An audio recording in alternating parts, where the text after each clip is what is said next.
ये सिर्फ बदला नहीं, ये रहा आपका मान। ये क्या पागलपन है? इंकलाब जिंदाबाद! इंकलाब जिंदाबाद! इंकलाब जिंदाबाद! भगत सिंह, इनकलाब की ज्वाला, भारत का वीर पुत्र भगत सिंह की सौगंध है। वीडियो को पूरा देखें, लाइक, शेयर एवं कमेंट कर देना। एक छोटे से गांव बंगा में लायलपुर जिले अब पाकिस्तान में 27 सितंबर 1907 को एक सिख परिवार में एक बच्चे का जन्म हुआ। नाम रखा गया भगत सिंह। उसके पिता किशन सिंह और माता विद्यावती थे। घर में देशभक्ति की आग पहले से ही धधक रही थी। चाचा अजीत सिंह क्रांतिकारी थे, जेल जाते आते रहते थे। जब भगत सिंह महज 12 साल के थे तब 13 अप्रैल 1919 को जलियांवाला बाग का नरसंहार हुआ। अंग्रेजी गोलीबारी में सैकड़ों निर्दोष भारतीय मारे गए। उस दिन भगत सिंह स्कूल से भागकर 12 मील पैदल चलकर जलियांवाला बाग पहुंच गए। वहां खून से सनी मिट्टी उठाकर उन्होंने अपनी जेब में रख ली और कसम खाई, मैं इस गुलामी की जंजीर तोड़ कर रहूंगा। स्कूल की पढ़ाई में उनका मन नहीं लगता था।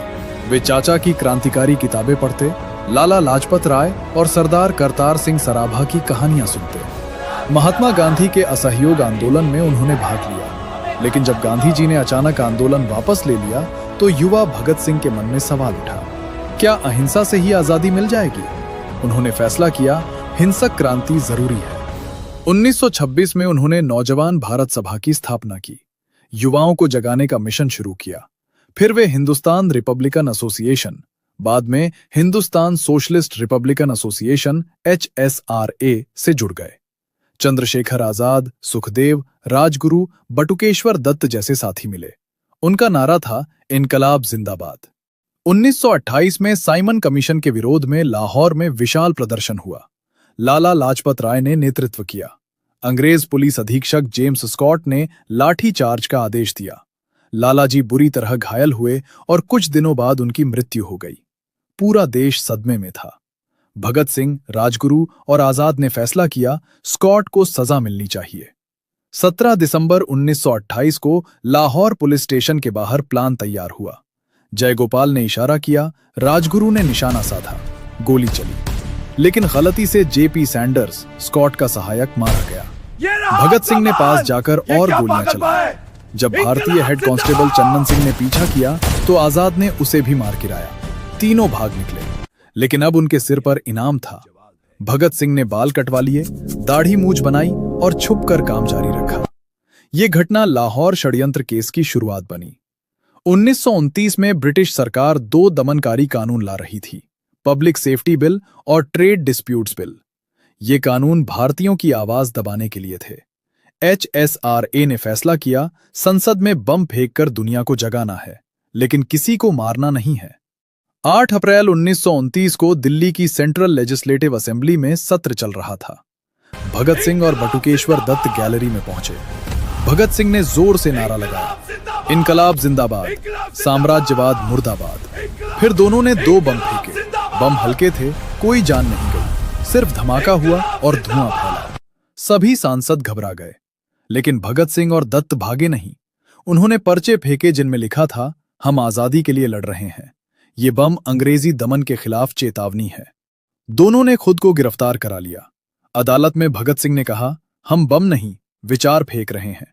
अगर हमारी मौत से हजारों युवा जाग जाएं तो हम खुशी से फांसी पर चढ़ जाएंगे। जेल में राजनीतिक कैदियों के साथ अमानवीय व्यवहार होता था। भगत सिंह और दत्त ने भूख हड़ताल शुरू की।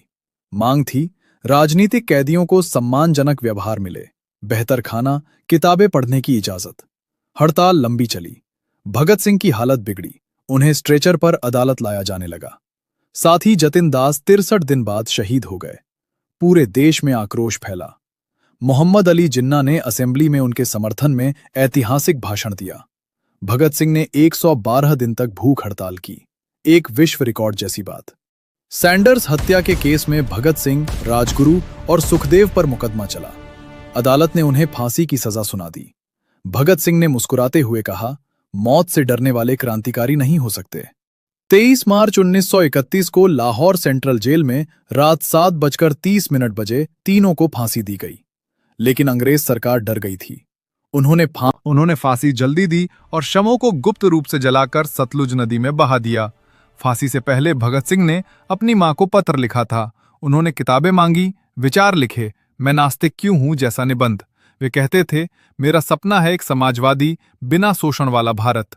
भगत सिंह की उम्र सिर्फ 23 साल थी, लेकिन उन्होंने जो आग जलाई वो आज भी जल रही है। उनकी शहादत ने लाखों युवाओं को प्रेरित किया। इनकलाब जिंदाबाद आज भी स्वतंत्रता, न्याय और समानता का नारा है।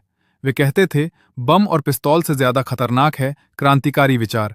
भगत सिंह आज भी हमें याद दिलाते हैं कि आज़ादी सिर्फ विदेशी हुकूमत से नहीं, बल्कि हर तरह के अन्याय, शोषण और गुलामी से लड़ने का नाम है।